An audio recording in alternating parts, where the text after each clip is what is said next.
Hey everybody, Matt, Carolina Cryptid. I am going to go over the player pack. I know there was some questions on some things, and I just want to get clarification. If you haven't read the player pack and you're playing, please go back to where you registered and read the pack. I will try and get it uploaded as well to the various Facebook groups and on the Masters page if it's needed. But hopefully you all read the descriptions of everything. And since I know that you're all players of the game, I know that most of you probably haven't. So it just goes in the beginning to explain the round times, the game length, the points. That's all pretty standard. Schedule, the doors open at 10. So I'm going to start getting you guys checked in, registered, the goodie bags handed out, stuff like that. It goes over the trophies. There is a team award this year. So that is a 3-person team. When you send me your list, which you do tomorrow, please let me know either you want to be on a team, you don't have enough players, or if you already have a team, if you have a team name, things like that. There's no painting requirement. You do have to make sure that whatever models you have on your base, though, do make sense. There's the round time. Allies aren't allowed.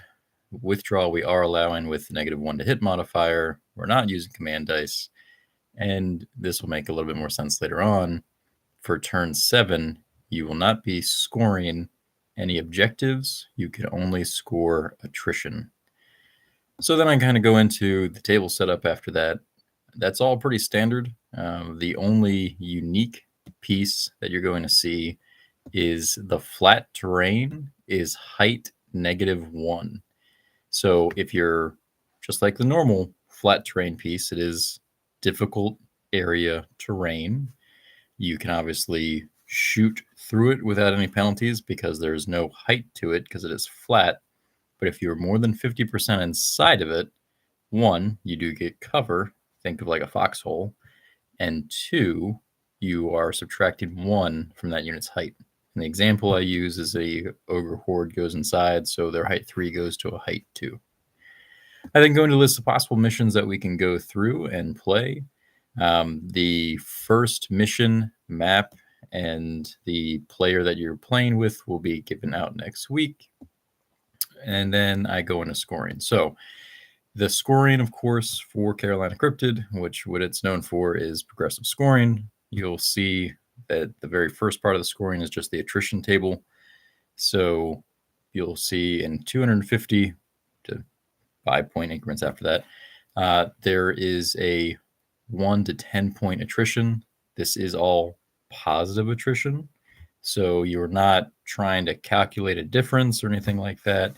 It's whatever you killed, you look at the table, that is your attrition score. So if you killed 2,000 points, you get 8 points of attrition. The next portion is going to be the actual progressive scoring itself. So these will be dependent upon the type of actual missions being played, broken down into whether it's objective markers, loot counters, or bluff counters.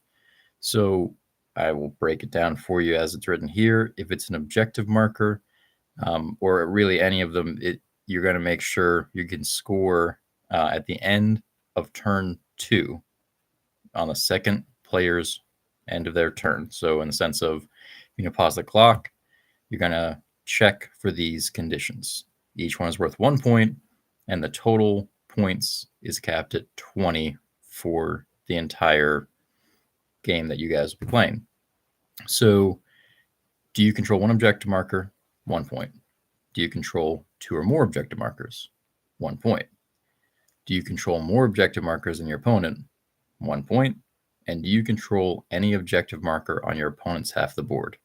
1 point.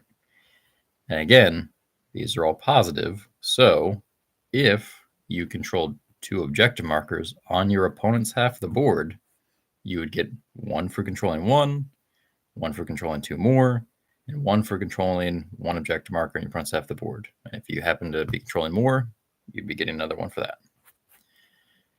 So moving on, using loot counters. Again, it's the exact same formula. At the end of the second player's turn, you're going to check for the following. Do you control 1 loot counter?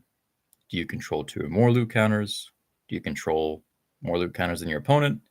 And do you control any loot counter on your opponent's half of the board? The thing with this is we're using the most current Clash of Kings scenarios for the loot counters, so they can only be scored equal to the unit strength. So if you had a giant, which is a Titan, so unit strength 2, it can score up to 2 loot counters. Obviously, it can hold more than that, but it can only score 2 of them.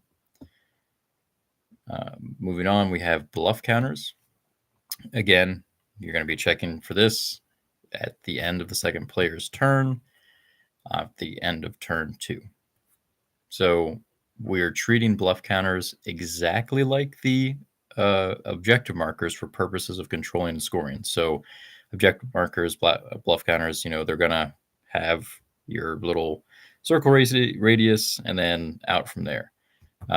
When, of course, they're all going to be face down. When you reveal the 0-point counter, remove it from play just like you normally would. You do that after you score. So you will score and then remove the counter. With that, it has, do you control 1 bluff counter? Do you control 2 bluff counters? Do you control a 2-point bluff counter? And then do you control a bluff counter on your opponent's half of the board? So again, it's all positive. So let's say you control a 2-point bluff counter on your opponent's half of the board. You'd be getting 1 point for controlling a bluff counter, 1 point for controlling a 2-point bluff counter, and 1 point for controlling a bluff counter on your opponent's half of the board. So that is how you score your progressive scoring. It'll be accumulated at the end of each turn, starting at the end of turn 2. Again, it's capped at 20 points total. So you can score turn 2, 3, 4, 5, and 6. And then, of course, there is no objective scoring on turn 7, but you can still score attrition. And then, of course, wouldn't be a Carolina Cryptid without being able to play with a Cryptid. So this is where the section is that gets into all of the monsters. They're all pretty self-explanatory. I really haven't had too many questions on them. The only clarification point that I can tell you, and this has come up with the Red Cap of Old Salem, the special ability states may cast each of their spells once per turn, and after rolling a hit, must proceed to roll damage for each hit. It does not cause any type of break checks. That being said, that means you may cast any of his spells, but you must roll damage. So if you're casting Barkskin on your own unit and it successfully generates tokens, and you successfully hit, you will then proceed to roll damage on that unit. So as a point of clarification, it affects both friendly and enemies. Past that, the only other one that may cause, not confusion, but for clarification purposes, the Raleigh Blob. For each point of damage inflicted by its Cloak of Death ability, it removes 1 point of damage it's previously suffered. So again, it is not going to have a negative for those power gamers that want to try and put negative damage on it. It actually will cap out. So if there's no damage on it, you can't remove anything that's not there. Past that, to everyone that is registered for the Cryptid, I greatly appreciate it. The first 20 players, of course, are entered into the drawing to win an ambush box. There's tons of prize support for everybody. I'm really looking forward to having you all. And again, thank you so much. And for those that haven't come out, I just want to say, we have a great event. It's a 2-day GT. It is in the Mid-Atlantic region. So if you have any questions, feel free. Join the North Carolina Kings of War Facebook group. Message me. I'm more than happy to talk your ear off when it comes to Kings of War. So again, thank you for everybody for listening for my long rant. And if there's any other further questions, please let me know. Today is the last day to register, and lists will be due tomorrow at 11:59. Thank you.